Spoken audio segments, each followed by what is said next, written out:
Vamos a continuar con nuestro curso de San Pablo y bueno, pues como se dan cuenta, el curso de San Pablo es un encuentro con Saulo de Tarso, que habíamos dicho, ¿verdad? Este curso ciertamente nos tiene que ir ayudando a descubrir la figura de San Pablo, ¿verdad? Como el fiel discípulo, como decíamos en el tema anterior, no se le ha detectado absolutamente ninguna falla, una traición a Jesús, ¿verdad? Bajo ninguna circunstancia. Entonces, vamos a continuar con este curso. Hoy vemos el tema 3, un poquito sobre la doctrina teológica, es decir, la formación teológica de San Pablo. Y aquí vamos a ubicar a San Pablo como un personaje intelectual, ¿verdad? Preparado física, psicológica, moral, religiosa y intelectualmente preparado, ¿verdad? En el campo de la teología, pues no se diga, no se diga. Hablando vamos a decirlo, de sus maestros, cuando él tiene la edad de ser formado, se forma en el hogar. Todo hogar judío se consideraba una escuela, ¿verdad?, de la fe, para transmitirle los papás al hijo, a los hijos, la doctrina, la cultura religiosa. Todo papá o ponían como un maestro. ¿Ya de qué? No, en el sentido de San Pablo, según vimos en la introducción, de dónde a dónde es el judío practicante, de su nacimiento hasta los 28 años. Sí. Ok, esa parte, en la primera etapa de su niñez, vamos a decir hoy en día, ¿a qué horas, a cuántos años entran a la primaria? Vamos, 7 años, ¿verdad? Ok. ¿A qué edad lo recibe la iglesia para ser formados para el catecismo de su primera comunión? A los 7 años, cuando ya saben un poquito leer y escribir. Ok, allá también, cuando llega a esa edad, él es formado por sus padres.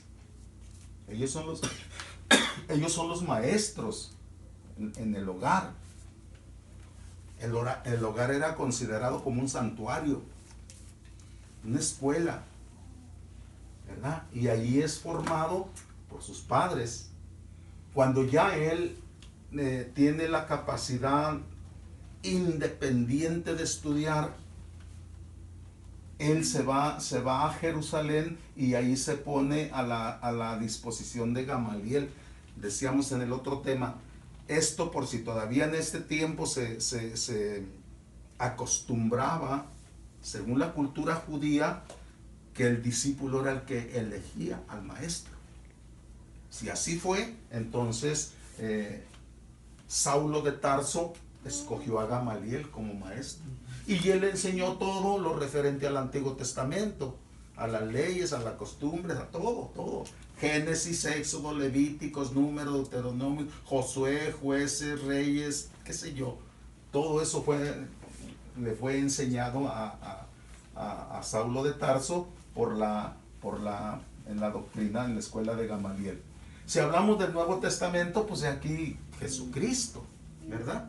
Jesucristo. Entonces, démonos cuenta del intelecto teológico que tenía San Pablo. Sí. Más adelante nos vamos a meter un poquito más, ya pisando los terrenos que él estudió, los idiomas que él dominaba. Entonces, él era políglota, ¿verdad? Entonces es bien importante esto. ¿Qué más es San Pablo en esta parte de este tema?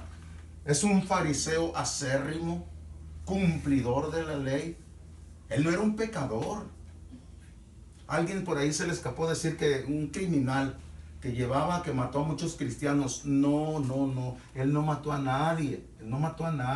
Él cumplía con llevarlos ¿verdad? Al Castigo. Al Sanedrín, llevárselos detenerlos y llevarlos. Ya si allá los mataban, ese ya no era problema de él. Él cumplía solo con detenerlos y llevarlos. Y antes de eso, yo imagino que con todo lo que él sabía, les leía sus derechos o lo que estaban haciendo mal, porque él sabía la ley. Sí, él conocía el quinto mandamiento, de alguna manera. El decálogo viene desde tiempo atrás. Entonces él sabía que no debía matar a nadie. Entonces, ok. Es un fariseo acérrimo. Es originario de Tarso de Cilicia, ¿verdad? Al norte de Jerusalén, mucho al norte de Jerusalén. Es originario pues de Tarso de Cilicia. Es judío y es romano, porque es hijo de una judía e hijo de un ciudadano romano. Su papá es romano. Por eso tenemos que concluir que en su educación en la casa, la mamá le enseñó la cultura judía en cuanto a lo religioso. Por nacimiento él es judío, pero es ciudadano por el papá. Pues la ciudadanía la adquiere por el papá. En algún pasaje de la Sagrada Escritura le va a decir un soldado: ¿tú eres romano? Si a mí me costó un dineral pagar para ser romano. Dice: yo lo soy de nacimiento. Una vez que lo golpearon, no se dieron cuenta que era romano, y cuando se dan cuenta que era romano, a temblar, ¿verdad? Entonces se entiende que la mamá le enseña toda la cultura teológica judía, y el papá debió de haberle enseñado también la cultura griega.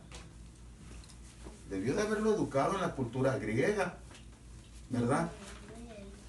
Por eso cuando llega a Atenas, en el Areópago, y que evangeliza ahí a Atenas, les habla con toda verdad. Entra y mira todas las avenidas con ídolos, con altares y todo allí, y encuentra uno que está solo, que tiene solamente un letrero que dice: al Dios desconocido, pero no tiene a nadie. Y aprovecha eso. Veo, atenienses, que ustedes son sumamente religiosos. Al entrar a su ciudad me doy cuenta que, y las empieza a contar, dice: pero también miré un nicho que no tiene solamente un letrero que dice: al Dios desconocido. Es de ese Dios del que no conocen, del que les vengo a hablar, etcétera, etcétera, etcétera, ¿verdad? Entonces él conoce perfectamente la cultura griega y la cultura judía, en ese sentido. Ok, ¿qué más es San Pablo? Dijimos, es judío por parte de la mamá y romano por parte del papá. Ciertamente es un perseguidor de los del camino. Hoy le llamamos cristianos. Hoy les llamamos cristianos. En aquel entonces eran los del camino, porque eran perseguidos. Los traían de un lado a otro. No tenían lugar seguro. ¿Por qué? Los perseguían aquí, los perseguían allá, los perseguían de aquí para allá, y andaban, como dice el dicho, a salto de mata. Entonces, bien importante esto. Ya en el año 110 por ahí, les llaman cristianos a la iglesia, la identifican como cristiana y católica, ¿verdad? Fue juntos, o sea, fue al mismo tiempo, sí, llamarlos cristianos y al mismo tiempo católicos, sí. o fue que primero fue cristianos y luego 10 años después católicos. No. Esto fue en... A ver, recuerdo el nombre. Esto fue en... Ay, no recuerdo el nombre, ahorita te digo, ahorita se me viene primeramente.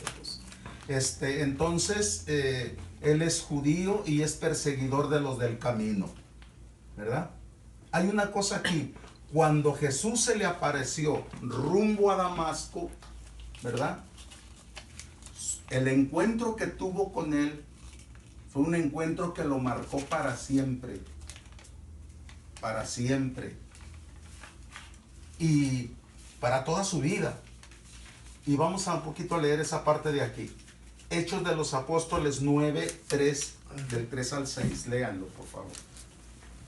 Vamos a respetar esos 3 versículos para que podamos entenderlo. El dato que te decía es en el año 110. San Ignacio de Antioquía, precisamente él es obispo de Antioquía, ahí los llamó él cristianos y católicos. Desde el año 110 la iglesia es declarada católica y cristiana. Dejó de ser los del camino. Dice, iba de camino ya cerca de Damasco, cuando de repente lo deslumbró una luz que venía del cielo. Cayó en tierra y oyó una voz que le decía, Saulo, Saulo, ¿por qué me persigues? Contestó, ¿quién eres, Señor? Le dijo, yo soy Jesús, a quien tú persigues. Ok, ahí sigue, ¿verdad? Leíste hasta el 6. Sí. Ok, ahí sigue. Hay que leerle ya de manera personal en nuestro estudio lo que sigue. Ya vamos a ver cómo es tirado de la montura que llevaba, queda ciego, es llevado por los soldados hasta Tarso, puesto porque le dice, ¿quién eres, Señor? Soy Jesús al que tú persigues. ¿Qué quieres que haga? Levántate y vete a Tarso. Y ahí te dirá lo que tienes que hacer. Hay que seguirle leyendo ya eso de manera personal. Yo pongo aquí solamente la referencia para introducirlos al estudio del el resto de lo que falta. No se queden nada más con el versículo 6, hay que leerle ya en su estudio personal. Ok, ahora bien, por ese encuentro que él tiene y que lo marca física, psicológica y espiritualmente a San Pablo para toda su vida, pues la experiencia que tiene con el resucitado, por consecuencia de esa experiencia entra en él el celo por la salvación de las almas, el celo por anunciar la verdad absoluta, el celo por, ¿verdad? Porque la palabra de Dios llega hasta donde debe de llegar. Entonces él defiende la verdad por la convicción de fe que tuvo al encontrarse con Cristo, con el resucitado. Defiende la verdad contra toda distorsión. Lo que él anuncia, está seguro que es Cristo quien lo envió, Cristo quien le da la inspiración, el Espíritu Santo quien lo mueve, lo inspira. Por eso se atreve él a condenar a quienes distorsionen o distorsionaran, no sé, el evangelio que él mismo anunciaba. Y vamos a ver esta parte, está en Carta a los Gálatas, capítulo 1, versículo 8 y 9. Vamos a verla también.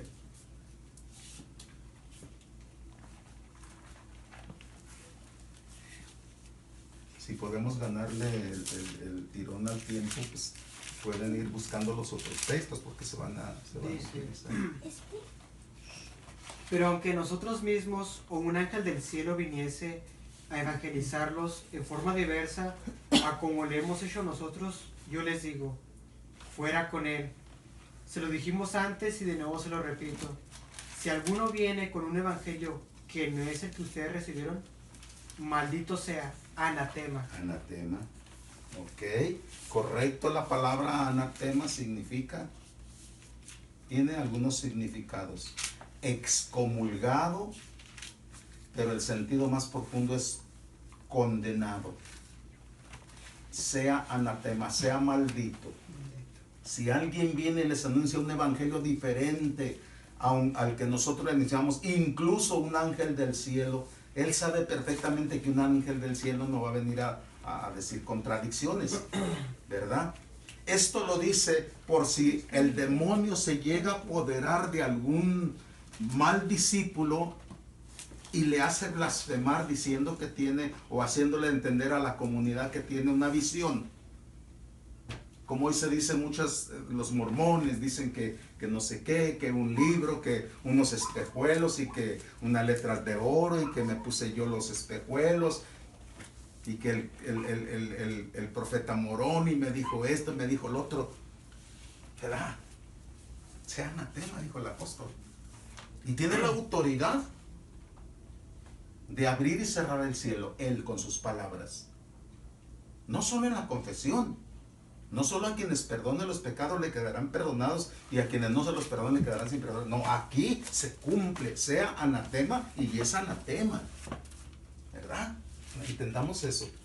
Entonces, es importante esto. Se atreve él a sentenciar a los que distorsionen el evangelio que él ha anunciado. Una pregunta. Ajá. Eso lo podemos igualar o poner como ejemplo, pues ponemos a los mormones, porque Ajá. ellos ponen otro evangelio, ¿no? Sí, el libro del Mormón.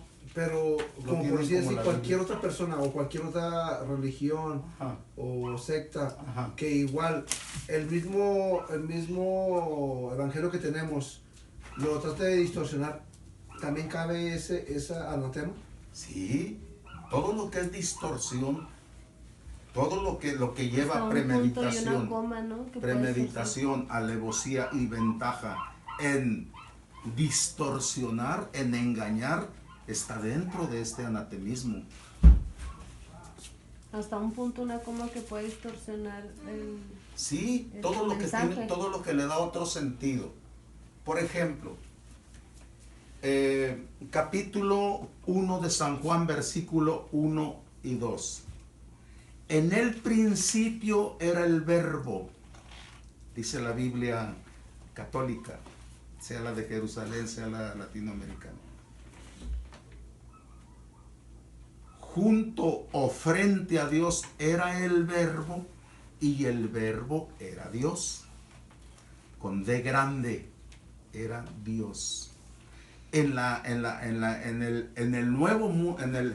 traducción del Nuevo Mundo de las Santas Escrituras de los Testigos de Jehová está: en el principio era la palabra, frente a Jehová era la palabra, y la palabra era un Dios con D chica. Eso tiene intención de dañar, de transgredir, de distorsionar, y está dentro del anatemismo. Sea anatema. Punto. ¿Verdad? ¿Ok?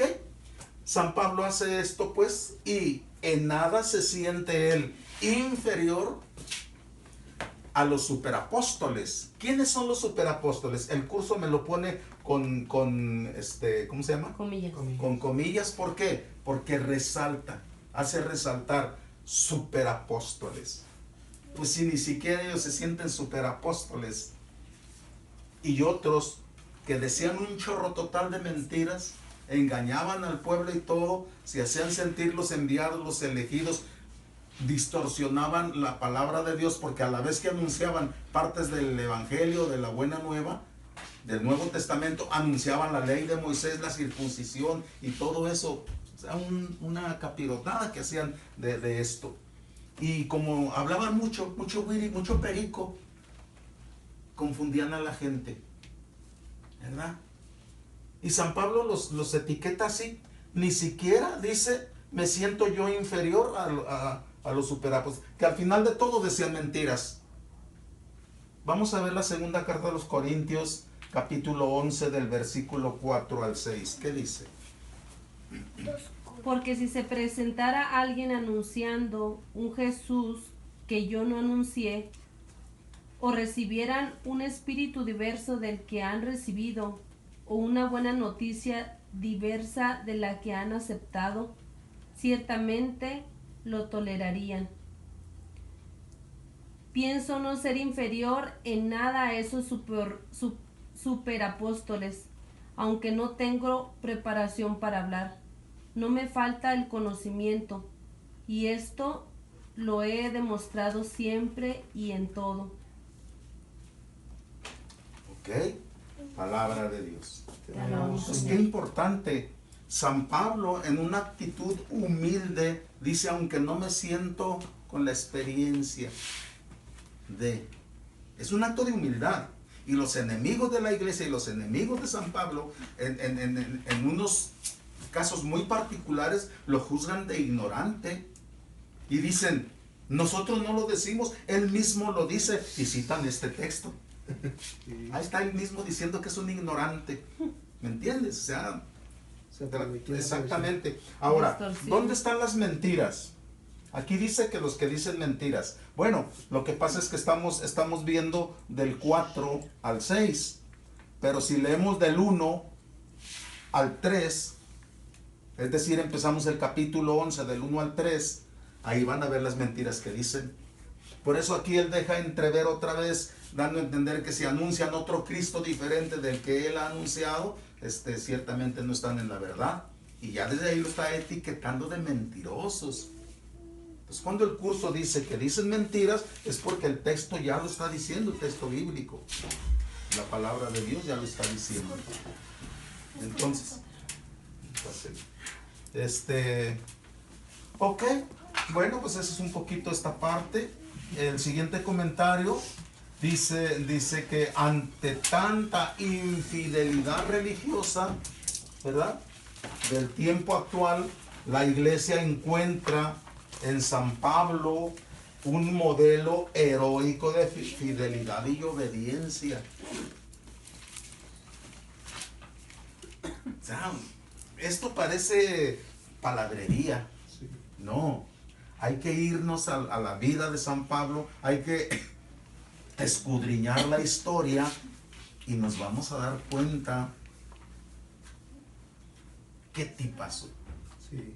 Modelo, no solo de santidad, es un modelo de heroísmo, ¿verdad? Valentía. Ajá. Ante tanta infidelidad religiosa del tiempo actual, la iglesia encuentra en San Pablo un modelo heroico de fidelidad y obediencia a la voluntad de Cristo. ¿Por qué? Por lo que dice Mateo 28, 18, 20, y que San Pablo le dio cumplimiento al pie de la letra. Vamos a ver qué dice Mateo 28 del 18 al 20. Dice, Jesús se acercó y les habló así: me ha sido dada toda autoridad en el cielo y en la tierra. Vayan pues y hagan que todos los pueblos sean mis discípulos. Bautícenlos en el nombre del Padre, del Hijo y del Espíritu Santo, y enséñenles a cumplir todo lo que yo les he encomendado a ustedes. Yo estoy con ustedes todos los días hasta el fin de la historia. ¿Qué? Palabra de Dios. Te alabamos. Sí. Otra Biblia traduce hasta el fin del mundo, ¿verdad? Entendamos que el Evangelio de San Mateo tiene 28 capítulos. Este es el último capítulo. Y el capítulo 28 tiene 20 versículos. Aquí se cierra el Evangelio ya con esta palabra de Jesús. Yo por mi parte estaré con ustedes todos los días hasta el fin del mundo. O como está traduciendo esta Biblia de Jerusalén, hasta el fin de la historia. Es bien importante. ¿Qué dice Jesús después de la resurrección aquí? Todo poder se me ha sido dado en el cielo y en la tierra. Eso lo entendió San Pablo, lo superentendió.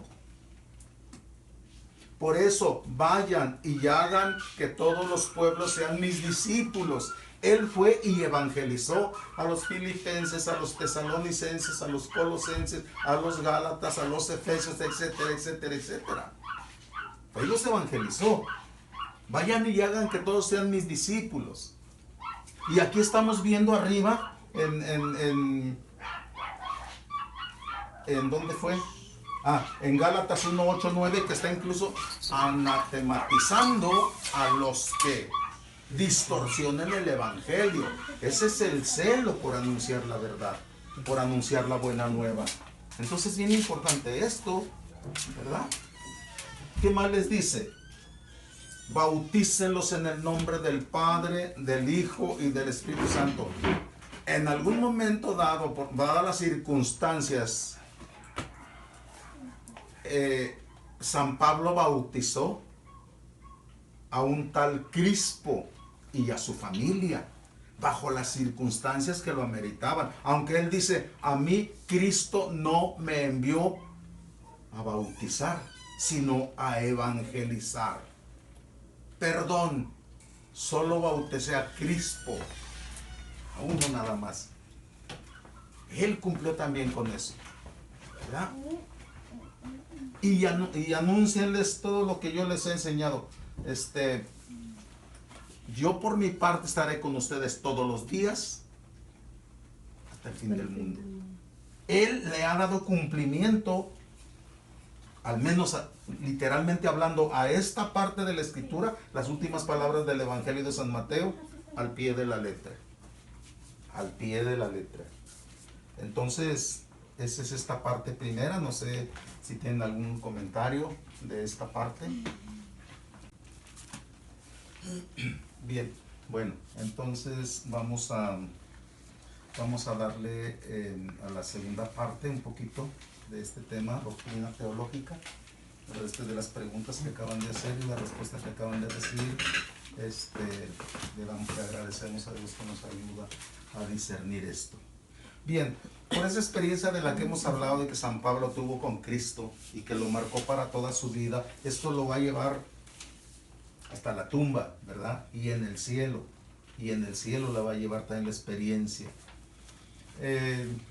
Esa misión apostólica de él lo va a llevar a él a confrontar la sabiduría griega, no solo que se encontró en su apostolado, en su camino, sino que seguramente recibió de su papá. Su papá es ciudadano romano y él adquiere la ciudadanía por eso, porque es hijo de un romano, ¿verdad?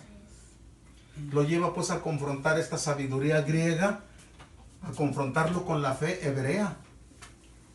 Es totalmente un choque de culturas en el campo de la fe, ¿verdad? Como nosotros y los chinos, ¿no? Que ellos... Ejemplo, sí, ¿verdad? Que ellos, los maometanos, los budistas, ejemplo, totalmente dos culturas que se encuentran y chocan, ¿verdad? Así también él se encuentra con esta situación en cuanto a la confrontación de la sabiduría griega y la fe hebrea. La fe hebrea, que por estar implícita la cruz, es escándalo para unos, ¿verdad? En sí la cruz, por ser cristiano, la nueva religión, y por Cristo haber muerto en la cruz, y por ser la cruz un escándalo para unos y para otros una vergüenza, o es una locura, como dice la Sagrada Escritura.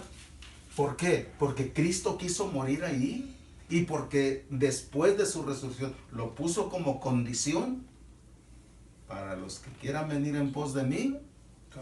Niéguense a sí mismo, tomen su cruz y síganme, ¿verdad?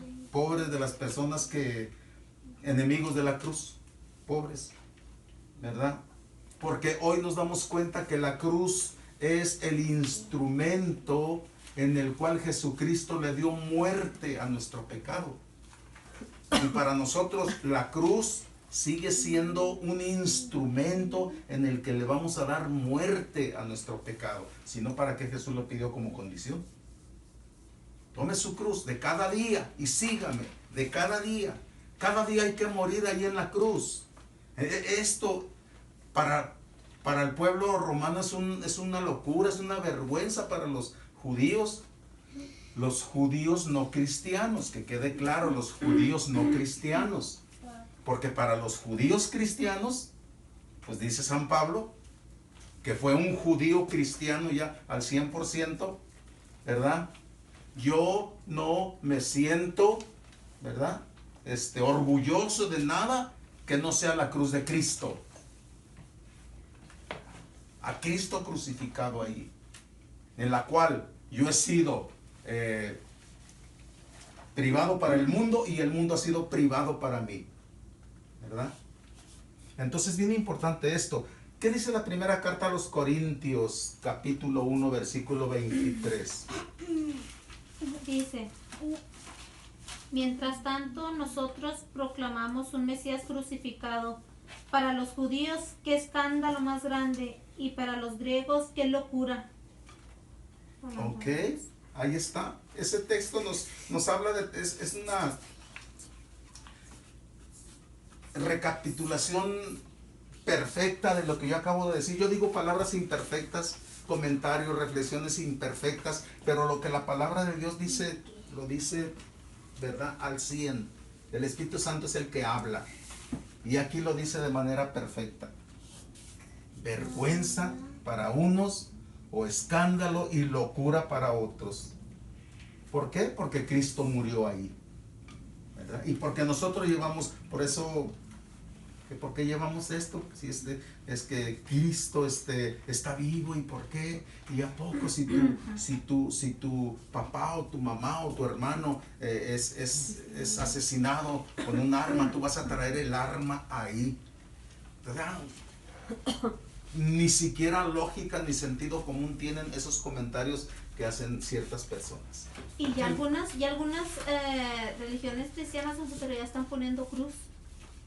No tenían antes, bueno, a mí me ha tocado ver en Altavista y que ya tienen cruz. Sí, aquí con David no tenía ni una nunca. Ajá, y ahora ya ya ponen tienen cruz. una chiquita, pero tienen una. Pues de hecho, lo que pasa es que los que dicen cristianos están apegados a eso. Están apegados. No las ponen, no las tienen tanto así. Un poquito las tenían al margen, o las tienen al margen por seguir por seguir una diferencia de la Iglesia Católica. Pero como ven que la urgencia de Jesús, el que no toma su cruz y viene después de mí, no es mi discípulo. Y vale para cargarnos, haciéndonos creer lo que no es. Exactamente, entonces la tienen que poner, pero no solo eso, como le dije a las personas de aquí abajo, no sé qué es por ahí líder de un grupo, le dije, es que la verdadera iglesia cristiana es mariana. Y la verdadera iglesia cristiana mariana es la iglesia católica. Así es que ni vengas a presumir que son cristianos, que es lo otro que yo. No, le digo, estás en estado de excomunión. Punto. Rebáteme eso. Como tu grupito, hay miles que han aparecido y se han desaparecido. Otros aparecerán igual y otros van a desaparecer. ¿Verdad? Entonces, sin embargo, se respeta su culto, su credo y todo, pero que no quieran venir así como a anunciar, ¿verdad? Como que... ¿verdad? Entonces es importante esto. Estamos ahí pues en este punto donde tenemos que descubrir que solo la misericordia de Dios manifestada en la cruz se ha declarado a favor de los pobres, de los sufrientes, ¿verdad? Pablo anunció al Cristo que exige cambios radicales al ser humano. Cristo no pide mucho, pide todo o nada, frío o caliente. No está con que, ¿verdad? No, frío o caliente. Entonces es importante, aún López Obrador decía en la mañana en su anuncio que saca ahí en la mañana en la televisión, ¿de qué sirve ir a misa? ¿De qué sirve ir al templo si no se vive el amor al prójimo? Pues ciertamente dice palabras que tienen sentido común religioso, ¿verdad? Pero pues yo también las puedo decir, las puedo aplicar en la teoría. Pues hay que vivirlas, tenemos que vivirlas. Entonces pide un cambio radical. Frío o caliente, porque los tibios, dice el Apocalipsis, fuera con ellos. Los tibios los vomito, dice el Señor. Entonces es importante que aquí tomemos conciencia del cambio, estamos en Cuaresma, el cambio radical que Cristo me pide, ¿verdad? Entendamos pues que solo la misericordia de Dios es capaz de superar las divisiones interiores. Ya no voy a hablar yo de una división, al menos no voy a empezar hablando de la división entre una familia, entre una comunidad, en la sociedad. No, porque si la división empieza de dentro de mí mismo, yo mismo estoy dividido en mi fe, en mi doctrina, en mis criterios, en todo, pues soy como una espiral. Entonces, de lo dentro de mí empieza hacia afuera todo lo que es división y no puedo ver yo la unidad, no puedo verla. ¿Por qué? Porque el principio de división está en mí. Entonces yo tengo que estar en armonía, en equilibrio, en unidad conmigo mismo. Debo estar en paz conmigo mismo. No debo estar dividido. Y para que yo no esté dividido, necesito yo hacer un cambio radical hacia Jesucristo, como San Pablo en el encuentro que tuvo, ¿verdad? Hasta dar la vida. Es importante pues esto. Solo pues la misericordia de Jesucristo supera las divisiones y es capaz de crear la unidad o la comunión entre los seres humanos. ¿Que es difícil? Sí. ¿Que es imposible? Sí. Sí. Por eso estamos acudiendo a nuestro Señor Jesucristo, a su misericordia, que es el que tiene la capacidad de hacer de los dos un solo pueblo, ¿verdad? Porque Poncio Pilato y el sacerdote allá cuando lo crucificaron, ¿verdad? No se amaban, no se querían, se odiaban, ¿verdad? Caifás, Anás y todos los demás sacerdotes que participaron del juicio se odiaban con Poncio Pilato. Y dice la Sagrada Escritura, el que hizo de los dos un solo pueblo. Él unió, Él rompió la división y los unió, aún para matarlos. Se pusieron de acuerdo, pero los unió. Su muerte vino a unir, a romper la división, a quitar las distancias y unir los corazones. Solo Él es capaz, ¿verdad? En los funerales, por ejemplo, cuando yo participo en un funeral, el Señor me mueve a decir durante el Padre Nuestro, miren, es el último Padre Nuestro que van a rezar aquí en presencia del cuerpo de su ser amado. Bueno, pueden pasar al féretro y poner la mano ahí o tomarse de la mano y vamos a rezar. Y ya en el momento del Padre Nuestro, que es en parte del rito de la comunión, algún día les dije, cuando digamos, perdona nuestros pecados, como nosotros perdonamos a los que nos ofenden, ahí vamos a guardar unos segundos de silencio. Y se pararon. Y cuando consideré 5 o 10 segundos, ¿verdad? Le continuó el Padre Nuestro, terminó y todo. Cuando le dije, dense la paz, pueden darse la paz. Y si es necesario, un abrazo de reconciliación. Si vieran el lloradero de personas. ¿Por qué lloraron? ¿Porque se reconciliaron? ¿O lloraron porque el remordimiento de conciencia? ¿Quién sabe? Yo no sé. Pero lo que yo vi, que lloró mucha gente. Se abrazaban y no se querían soltar y todo. Dije, Señor, pues para tu gloria. Mueve los corazones a conversión. Entonces solamente el amor de Dios, la misericordia es capaz de llegar a hacer eso. Eso es lo que nos enseña Pablo, ¿verdad? Al perdonar a sus propios enemigos, a sus propios adversarios. Ahora bien, dentro de las 13 cartas de San Pablo, incluso en la carta número 14, que dijimos ya, debe ser de alguno de los discípulos, lo que se considera el corpus paulino, el nombre de Dios, lo que les decía hace ratito, es mencionado más de 500 veces. El nombre de Dios es mencionado más de 500 veces y el nombre de Jesucristo es mencionado más de 380 veces. Y se lo dudan, las pueden contar. Me dijo una vez una persona, ¿cómo que las cuente? ¿Cómo los voy a contar? Le digo, pues si lo duda, pues acéptelo. Acéptelo, así nos lo dicen los teólogos. En el curso tenemos que creer. Es importante eso, pues. Asimismo, no solo esto, sino que el curso dice que la mayoría de las religiones creen. Hablo de las religiones. Cuando hablo de religiones, estoy hablando de la ramificación grande, desprendida de la iglesia, ¿verdad? Como los luteranos, como los anglicanos, sea como los episcopalianos, todo eso. Son ramificaciones grandes, no las sectas. Las sectas es otra cosa, ¿verdad? Esos grupitos que se juntan por ahí de quién sabe cuántas personas, 4 o 5, y somos la iglesia de Cristo, y somos esto, y somos lo otro. Esas son sectas. Hablo de las ramificaciones grandes de la iglesia. De ellos hablo. Ellos, la mayoría de ellos creen que Dios es Padre de nuestro Señor Jesucristo. Que Jesucristo es consubstancial al Padre. Lo que decimos en nuestro credo. Dios de Dios, luz de luz, Dios verdadero de Dios verdadero. Engendrado, no creado. Creen eso pues. Y además creen que el Espíritu Santo procede del Padre y del Hijo, como nuestro credo. Y que con el Padre y el Hijo recibe una misma adoración y gloria.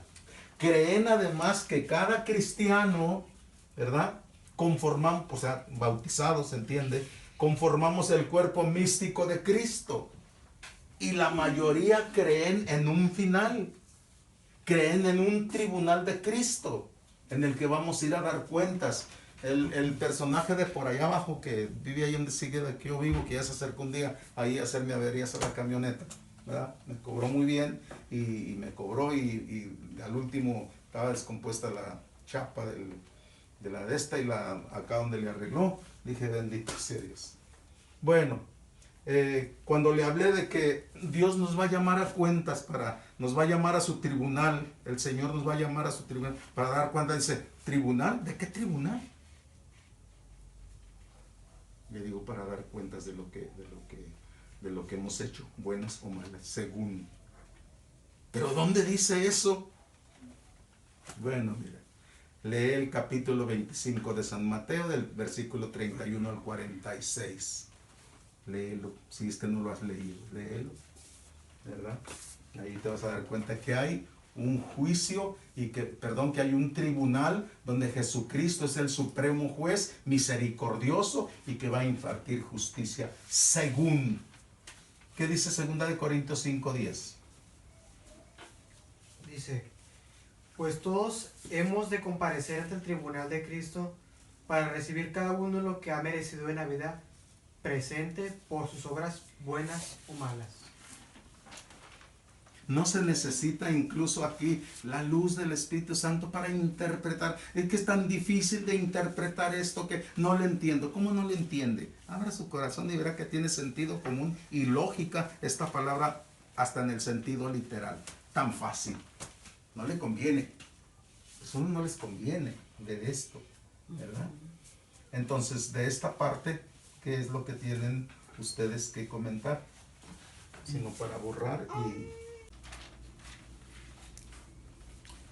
Entonces, es importante lo que hemos estado mirando y cómo el amor de Dios, el amor misericordioso del Señor Jesucristo, es el que tiene la capacidad de echar para abajo los obstáculos y unificar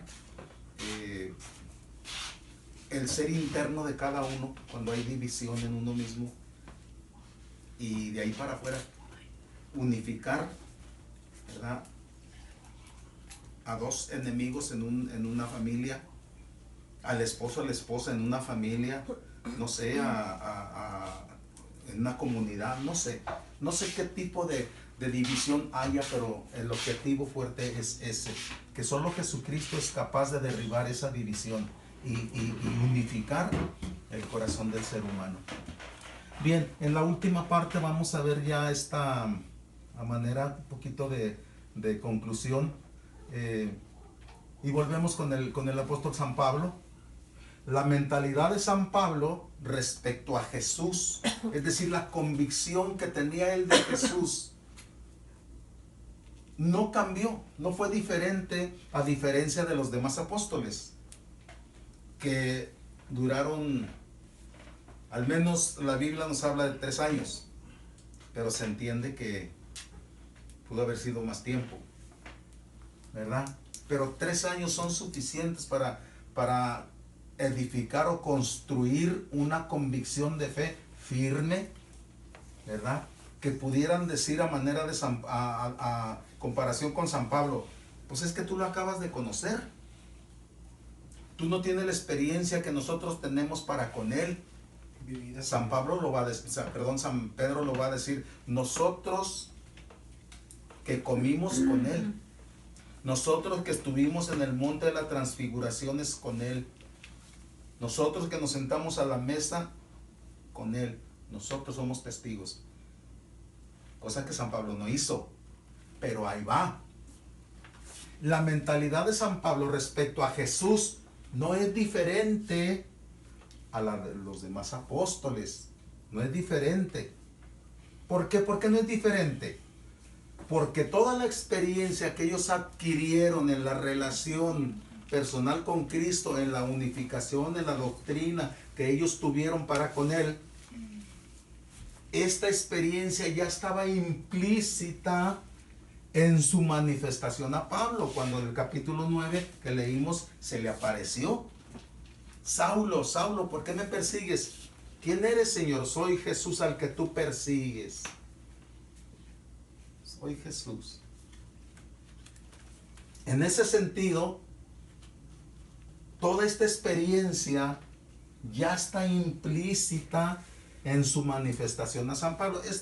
¿Es para Jesús difícil hacer esto en el alma de una persona? No. Definitivamente que no. Definitivamente que no. Y yo me atrevo a pensar que San Pablo tuvo una experiencia todavía más fuerte que la que ellos tuvieron. ¿Verdad? ¿Por qué? Porque Les habló una forma no es lo mismo el amor de un rato que el amor de todo el día, de toda la vida. Y ellos, por la relación que tuvieron 3 años, traicionaron, viendo como parte de la tentación a un Mesías diferente, así como que humano y como que débil, y lo vieron llorar y lo vieron ahí con Lázaro, lo vieron que lloró, en otro momento vieron que lloró también. Entonces, pues yo creo cuánto pensamiento pasaría por ellos que en el último momento lo negaron. Entonces, y sin embargo en San Pablo fue una intuición, fue una experiencia, fue una revelación, ¿verdad? Entonces ya está implícita toda esa experiencia de conocimiento de ellos para con Jesús, ya estaba implícita en la manifestación que Jesús le hizo a San Pablo. Por eso, precisamente por esa convicción de fe, ¿verdad? Después de sus 3 viajes apostólicos de San Pablo y su actividad en Jerusalén, Jesús mismo le anuncia que tendrá que ir, le revela. Recordemos que ya son revelaciones, porque Jesús tiene ya años que se fue al cielo, ¿verdad? Incluso en el capítulo 9 cuando se le aparece, Jesús ya está en el cielo, ¿verdad? Jesús mismo lo envía a dar testimonio de él en Roma. Es importantísimo eso, ¿verdad? Vamos a ver el Hechos de los Apóstoles, capítulo 23, versículo 11. ¿Qué dice? Dice, aquella misma noche el Señor se acercó a Pablo y le dijo, ánimo, así como has dado testimonio de mí aquí en Jerusalén, tendrás que darlo también en Roma. ¿Dónde más dio testimonio Saulo de Tarso? ¿Dónde más? ¿No más en Jerusalén? ¿En Corinto? ¿Dónde más? En cada comunidad donde él se prestó mención, en Galacia, es una comunidad costera. La primera de los 3. Sí, sí. Haga tu testimonio donde quiera, y no se ha amilanado, no se ha hecho menos. Ha gritado el nombre de Cristo, ¿verdad? Cuando estaba en la cárcel, es cuando dices que se sintieron contentos también. ¿Por qué? Porque los iban a matar y los tenían encarcelados, y el Señor envía un ángel para que les quite los grilletes, les abra las puertas y tiembla el lugar, Y todos se van, tanto que el carcelero saca la espada y se va a matar. ¿Ustedes se han puesto a pensar por qué se va a matar el carcelero? Porque le Porque va a ir no mal, van a- ¿no? Porque se fueron los presos. Pues se iban a matar a él porque lo van a castigar porque Exactamente. dejó escapar a ellos. Mínimo 40 latigazos por cada preso. Mínimo. ¿Cuántos presos eran? Al menos eran 2, Pablo y su compañero, y luego allá debería haber unos 3, 4, 5. Está oscuro, las puertas abiertas, y el carcelero pensó, ya se fueron. Y cuando se va a matar, le habla a Pablo. No te hagas daño, aquí estamos todos. Conversión para ese personaje. En ese momento fue y bautizó a su familia, y a él y a todos los de su familia, y se convirtieron al Señor. Ajá. Entonces, tremendo ese momento, ¿verdad? Donde quiera que San Pablo se paró, ojalá durante el curso tengamos tiempo de detenernos un poquito en esos momentos fuertes en cada comunidad donde estuvo, para recordar esta parte, ¿verdad? Ok, bueno, ahí está. Va a ser enviado a Roma a dar testimonio. A él aquí se lo anuncia. A Pedro ya se lo había anunciado en el Evangelio de San Juan. Cuando eras joven, tú mismo te ceñías la cintura y te ibas a donde querías. Pero cuando seas viejo, otro te ceñirá la cintura y te llevará a donde no quieras ir. Y esto le hablaba ya en profecía de que él tenía que morir en el año 67 en Roma. ¿Verdad? No lo había entendido muy bien. Ok, aquí estamos pues, estamos en esta parte de aquí. Y como hemos dicho, y lo vamos a volver a ver más adelante, aquí lo repetimos, San Pablo muere en el año 67 decapitado en Roma. Según la ley romana para los romanos, decapitación. Según la ley romana para los judíos, crucifixión. Y es cuando crucifican también a Pedro, y él se siente indigno morir como su Señor. Dice, yo no merezco morir como mi Señor, a mí voltéenme hacia abajo. Y ahora el satanismo utiliza este tipo de cruz, porque parece antagonismo. No, lo que pasa es que ignoran el acontecimiento bíblico, ¿verdad? El acontecimiento histórico. Bien, y luego ya así como conclusión vemos el objetivo de la predicación de San Pablo, desde el principio hasta el final. Ya como conclusión vamos a decir que la predicación de San Pablo tenía 3 objetivos. El primero, anunciar la salvación de Jesús, es decir, anunciar a Cristo como Salvador definitivo, ¿verdad? Aquí pudiéramos poner un texto, Juan 14, 6, 7.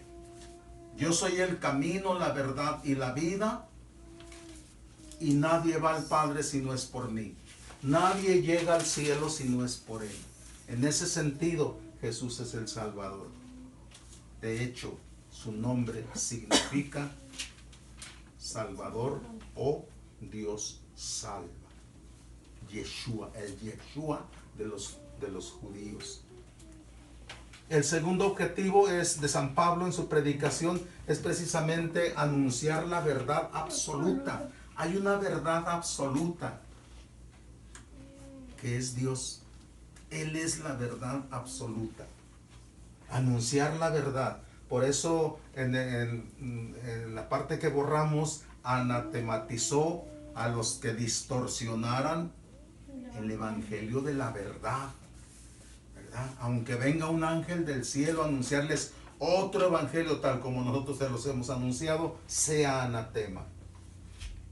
Y la última parte consiste en que también su objetivo es construir la unidad integral en todos los sentidos. La unidad en el corazón de una persona, la unidad en el corazón de una familia, la unidad en el corazón de una comunidad, la unidad donde hay equipo. división. En todo, ¿no? En todo le dieron más Sí. de dos. Sí, definitivamente, sí. Y la verdad absoluta, ya lo dijimos, es Dios. No sé si hay por ahí algún comentario.